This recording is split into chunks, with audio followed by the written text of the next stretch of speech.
Queiram sentar-se, irmãos e irmãs, que as palavras deste santo evangelho perdoem-nos de nossos pecados.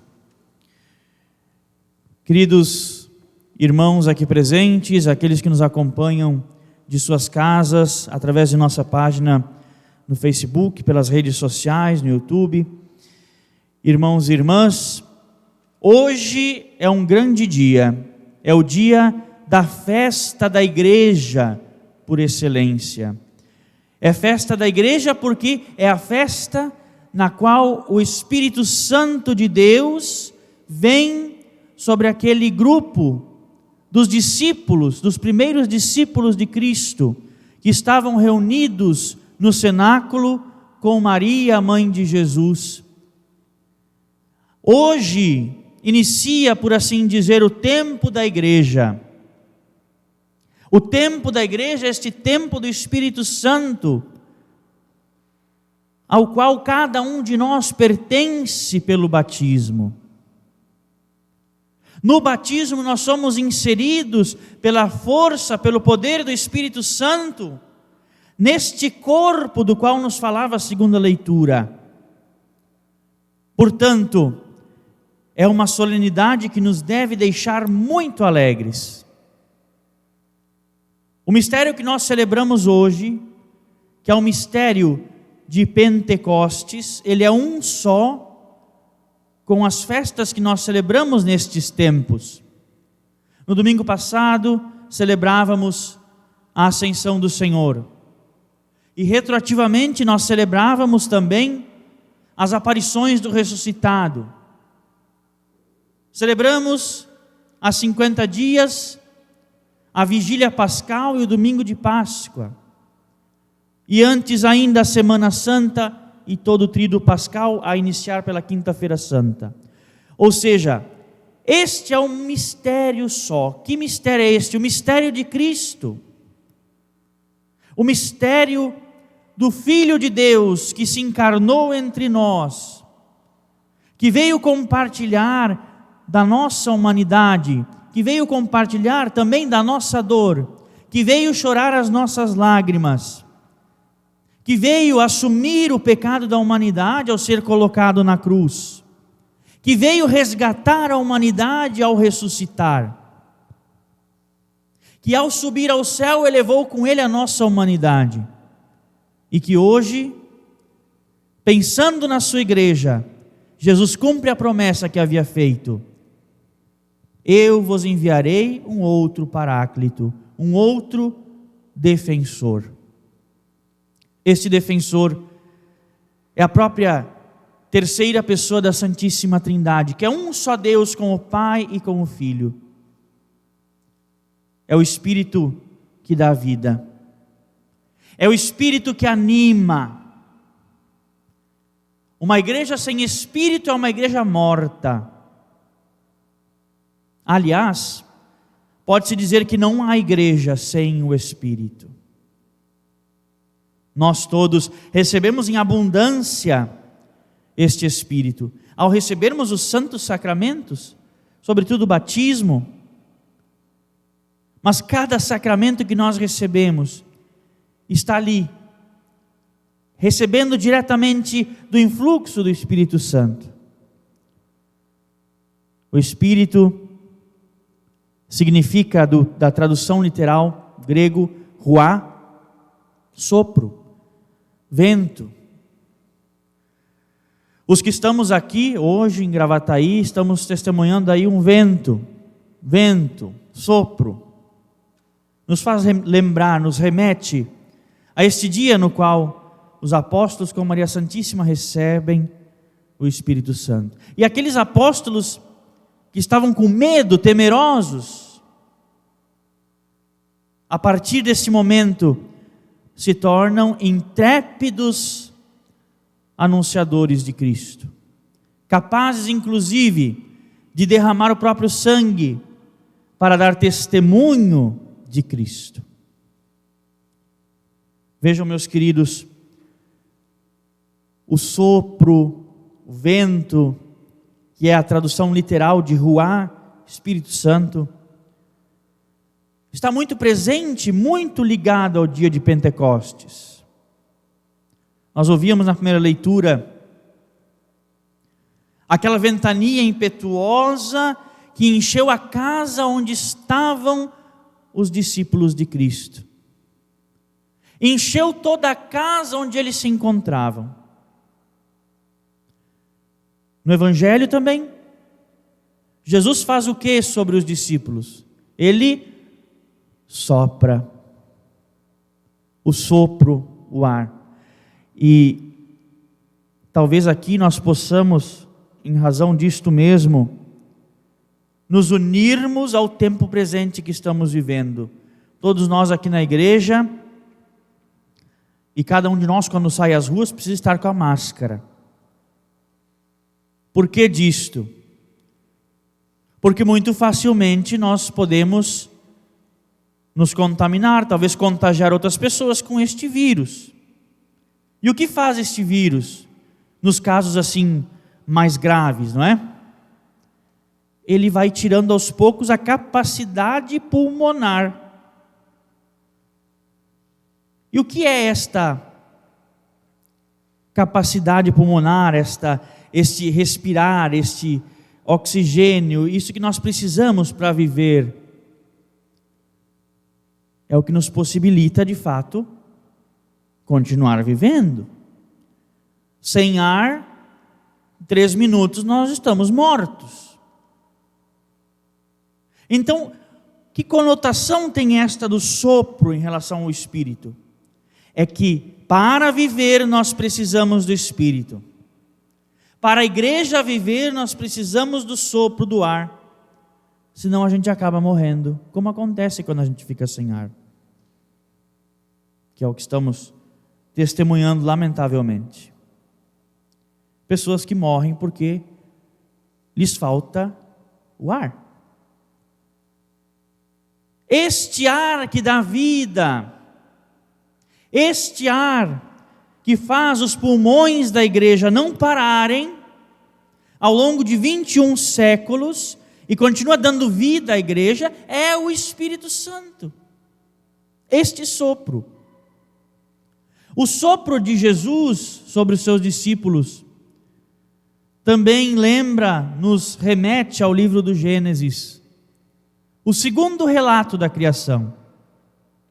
Qual é o segundo relato da criação? Deus toma do barro, monta ali um bonequinho de barro e faz o quê? Não é? Sopra sobre as narinas daquele boneco de barro e ele passa a viver. Quem é este boneco de barro? O ser humano. O homem. A palavra homem, Adão, terra significa, vem da terra, e é soprado nas suas narinas o vento para que ele passe a viver. O sopro, o hálito de Deus, que é soprado nas narinas do ser humano e, portanto, a partir daí ele passa a viver. Nós precisamos de Deus para viver. Pelo menos do ponto de vista espiritual, quem não vive de Deus está morto espiritualmente. Por isso, hoje nesta celebração, que é uma celebração solene, bonita, que tem uma liturgia riquíssima, nós vamos suplicar este Espírito Santo que venha sobre nós, que renove tudo. Sem o Espírito Santo as coisas perdem o seu brilho, vão envelhecendo. Nós vamos nos acostumando com a fé. Vai se tornando rotineiro, cansativo. Quando não tem o Espírito Santo, perde o sabor. Então o Espírito Santo é que dá este gosto, este tempero, este sabor, esta vitalidade à nossa fé. Nós ouvíamos também que depois de receberem o Espírito Santo, nos narra os Atos dos Apóstolos, que os discípulos que ali estavam, aqueles que receberam do Espírito, começaram a falar em outras línguas, em várias línguas. E daí aqueles que estavam vendo o ocorrido depois, dos discípulos falando outras línguas,